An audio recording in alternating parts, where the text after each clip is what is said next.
Hey everybody, welcome to Drive-Thru Review 392. Today we're going to talk about Arboretum. This is a new card game from Z-Man Games designed by Dan Kassar. And to give you sort of a short explanation, it's kind of like Lost Cities, but not really at all like Lost Cities in some ways, but it really reminds me of Lost Cities. So it plays 2 to 4 players, unlike Lost Cities, which only plays 2 players. You're going to be getting cards. There's multiple discard piles that you can discard to. Well, you have your own, but you can pick from everybody else's discard pile if you want. And then instead of laying cards to sort of a central board, like in Lost Cities, everybody has their own, in this case, Arboretum, that they're laying out these cards, and the cards have trees on them. So you're building different colors and numbers and things like that.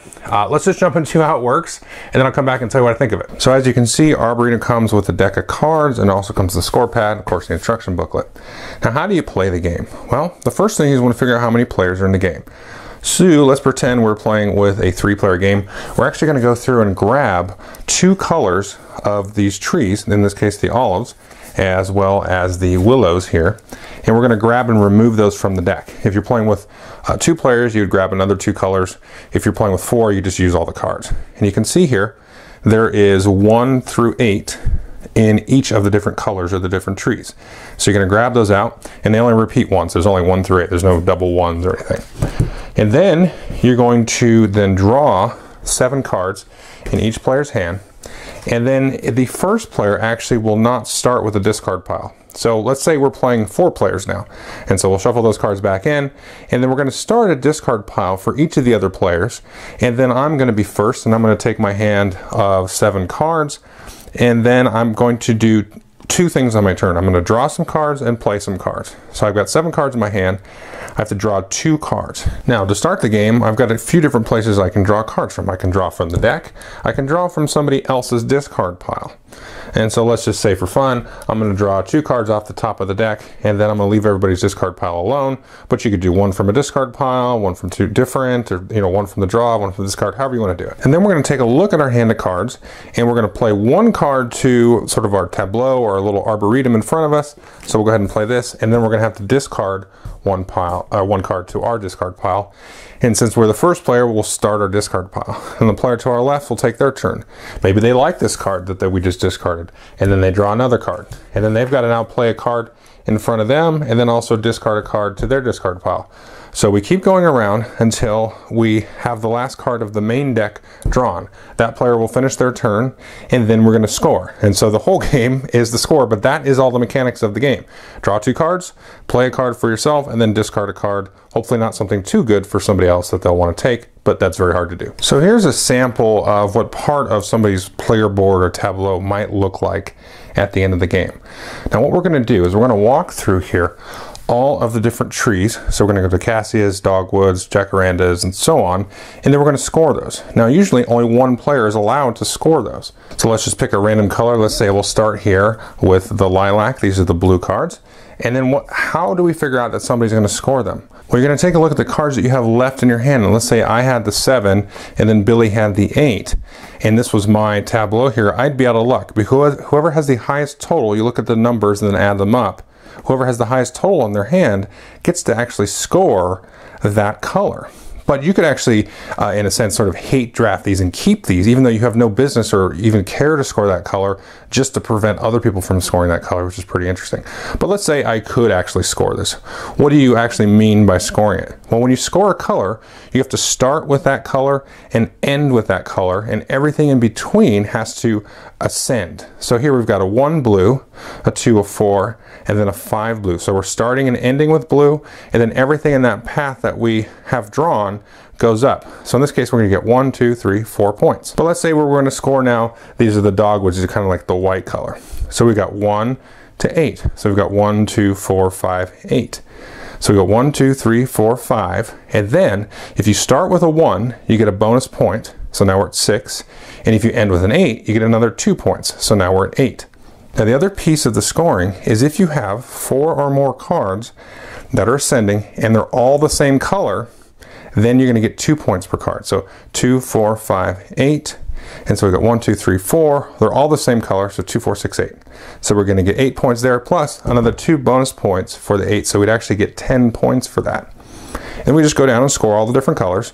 If there's a tie at the end, the most different colors in your tableau is going to be the tiebreaker. So you can see here, you know, this really, I played this I think 8 or 10 times around there, and it really kind of evolves and like unwraps itself, and you really start to play with the whole spatial aspect of it, and playing off of the discard piles and everything is very, very interesting, because you start to see what people want and everything. Now there is one other sort of tricky rule which doesn't come into play a lot, but as you play the game a little bit more, it'll come into play more often.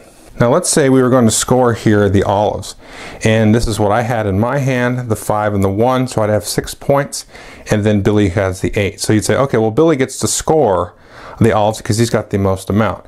Well no, if I have the 1 and somebody else has the 8 in their hand, then the 1 cancels the 8. And so this 8 now counts as a 0. So now I've got 6 points worth to try to score olives if I had been playing those out there. The other thing is, if nobody has it in their hand, then everybody that has it out here can score it as long as they've got a valid path. And if there's a tie in your hand, then both players can score it. That's the game. So that's Arboretum. Now, what do I think of it? I love the game. I love this. Now, I played a lot of Lost Cities with my wife, just 2-player, you know, we just bang it out. It's really fun, easy to play. So this really reminds me of it, and I actually did not know this before I played the game, but a reviewer friend of mine, Dan the Game Boy Geek, he said, yeah, because I mentioned something on Twitter about Lost Cities, he's like, guess what? The designer wrote a diary about how Lost Cities inspired the game, and I'm like, that makes perfect sense, because this seems very, very inspired by Lost Cities. Now, if you have Lost Cities, do you need this? I would say yes. First of all, it's a small box. You can't go wrong with that. But it's cool because it plays more than 2 players, first of all, which is very nice. And there was another Keltis card game, which was sort of like a Lost Cities variant that played more. And this is definitely better than that. I actually did like the Keltis card game a little bit. It was fine. This blows that out of the water, and this might blow Lost Cities out of the water. I'm not sure about that, because I played a lot of Lost Cities and it's really fun and quick, and you know, there is a lot of strategy in that game, I think. But this has a similar thing where you have to be very careful what you discard, because you don't want to hand somebody a lot of points. You don't want to give them a card that they're going to be able to use and hold against you. But here's the thing is, you have a hand size of 7 cards, and that seems like the most frustrating, aggravating, amazing hand size. I think if it was 6, if it was 8, maybe it wouldn't work as good. I don't know. But 7, there's something about it, because you're trying to build, you know, 2, 3 colors on your board and score those and get a lot of points out of those. You don't want to spread yourself too thin, because you don't get the big points. You won't get any bonuses. But the other thing is, you have to keep cards of the color you're trying to score so that you can even score it, because again, you have to show that you have the highest number. And you've got the whole 1-8 thing where the 1 cancels the 8. And the first couple times we played it, I was like, yeah, okay, that's kind of a weird rule. Why is that in there? But then it becomes like very, like, sort of part of the calculation, which is pretty cool. But it's so hard not to give somebody something they're going to want, because there's only so many colors in the deck. And again, you change the amount of colors in the deck based on the number of players. So players kind of naturally start scoring their own colors. Like, I'm scoring yellow. You're like, well, why am I going to go for yellow? Because Joel's going for yellow, and we're just going to be competing, especially in a multiplayer game. Because if we're both competing for yellow, then Billy over there, he's all off on his own, scoring red and brown. He's getting all those, and we're fighting over this color. That doesn't make sense. So you kind of naturally separate, which usually that kind of design would be a problem, but not so much in this case, because then you can keep those yellow cards. And then you can try to discard the yellow cards if you get too many yellow cards and put it, you're like, oh, that's safe in my discard pile. Nope, I'll take it. Just to take it, so I know maybe you don't have any yellow left in your hand, and now you have nothing. And I've got a 3, and I'm going to play it at the end of the game, and you don't even score all those yellows you spent the whole game building. You were going to get 14 points for yellow, now you're going to get nothing. So you got to be careful with that. And like I said, the hand size, something about it's like the perfect amount, because of the number of different cards you score versus the ones you get rid of, and you're like, okay, I'll get rid of these blue ones, but oh man, he needs the blue ones. I'm giving him like 3 points with this 8, you know, and all that stuff. And like, oh, I'm going to hold this red 8 for the whole game because he played the red 1, and so I know he doesn't have the 1 to cancel my 8, and then I'm going to play that. And then you start to get nervous, because as the game devolves, you know what's in your hand, you know what's on the board, and you can count the cards somewhat, you know, faithfully. So it's interesting. So it's really cool. And then the whole like spatial thing is really, really cool, because you're like, okay, I want to build a whole bunch in the row of the same color. Well, sometimes you get hands that, you know, they don't really, you know, are conducive to that.